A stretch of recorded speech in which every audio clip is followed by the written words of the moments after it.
All right, so what about the lymphatic system? I don't fully understand what the Peyer's patches? Okay.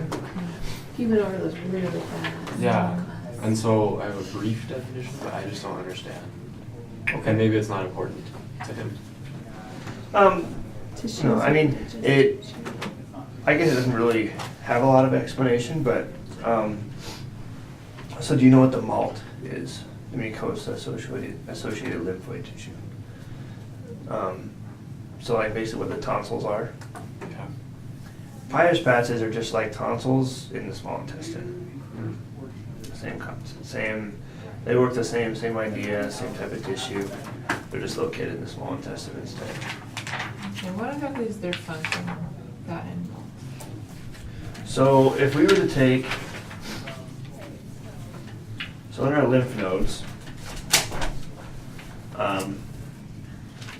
so our lymph nodes have a capsule around them, and then inside they're lymphatic tissue. So that's where all the red blood, or not all red, all the white blood cells, a lot of them are made. That's where they kind of hang out. That's where they do their work. So like figure 22.6, you've got the lymph node, so the outer green capsule, and then inside is all that lymphatic tissue.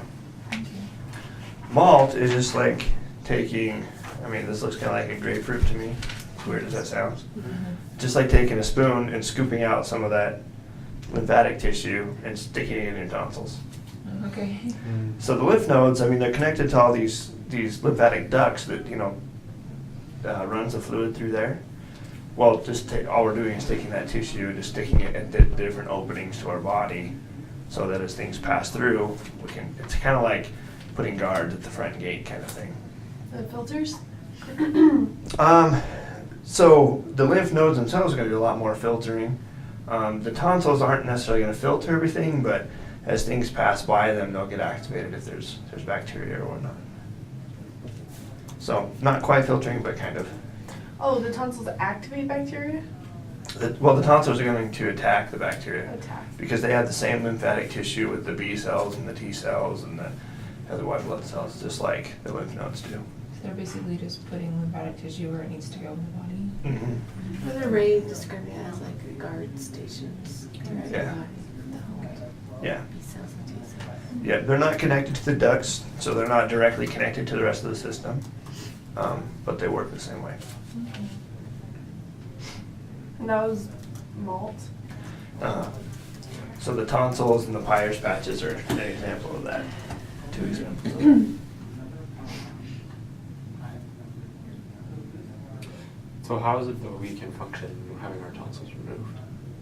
Is it the same as having your spleen removed, like your body just adapts? Yeah, when it comes to the lymphatic system, of course all of the systems in our body we don't want to fail, but particularly lymphatic system, you lose that, you lose your immunity, somebody sneezes and you die kind of thing. And, so basically there's just a lot of backup systems. So if we lose one part, our body's pretty good about compensating. The reason tonsils get taken out is sometimes they just become, there's kind of like little pockets in those tonsils to kind of catch bacteria. So the idea is that we catch it and then destroy it. Well, if we're catching it and we're not destroying it, then we're just getting these big abscesses because that bacteria is growing and swelling, and we're getting all sorts of this big, this pus immune response there, but it's not quite working.